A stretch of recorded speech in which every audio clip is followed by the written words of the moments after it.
నిర్మల్ జిల్లా కుంటాల మండలం కల్లూరు గ్రామంలో రెండవ షిరిడీగా పిలువబడే శ్రీ దత్త సాయిబాబా ఆలయంలో 41 ఏళ్లుగా నందదీపం జ్వలిస్తుంది. సికింద్రాబాద్ కు చెందిన ఉమామహేశ్వర సాయిబాబా ఆలయానికి వచ్చి పూజలు చేయగా అతను కోరిన కోర్కెలు నెరవేరాయి. దీంతో 1983లో నందదీపాన్ని ఏర్పాటు చేశారు.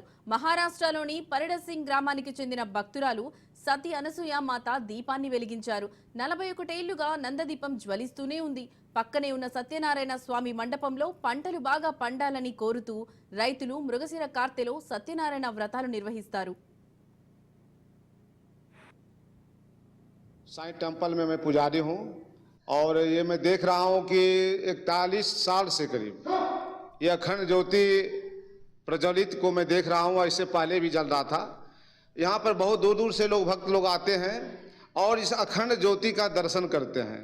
कहा गया कि दीपक के दर्शन करने से भी पुण्य का भागी लोग बनते हैं और अखंड ज्योति जलने से सारे विघ्न बाधा दूर होते हैं। जो भी भक्तगण आते हैं अपने विघ्न बाधा को दूर करने के लिए इस ज्योति का प्रणाम करते हैं, पूजा करते हैं और इसमें तेल बत्ती डाल करके अपने आप को इस संकट से दूर करते हैं।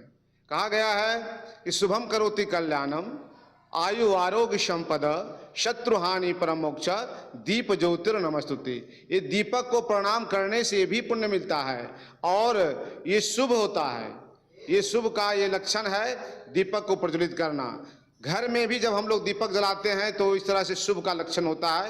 इसी तरह इस साईं टेम्पल में, साईं मंदिर में इस प्रज्वलित दीपक को दर्शन करने के लिए बहुत दूर दूर से लोग भक्त लोग आते हैं और इसका दर्शन करते हैं। దత్త వెంకట సాయి సేవ బాబా వారు ఇక్కడ రెండవ షిరిడిగా భక్తులు భావించి అందరూ కొలుస్తారు. వారి కోరికలు నెరవేరుతున్నాయి. ప్రతి సంవత్సరము వైశాఖ మాసంలో సత్యనారాయణ పూజలు చాలా మంది ఇక్కడ చేసుకుంటారు. అట్లాగే ప్రతి సంవత్సరం మాదిరిగా ఈ సంవత్సరం కూడా ఈ డిసెంబర్లో మార్గశీర్ష మాసంలో దత్త జయంతి యొక్క ఉత్సవాలు శనివారం ప్రారంభమవుతాయి.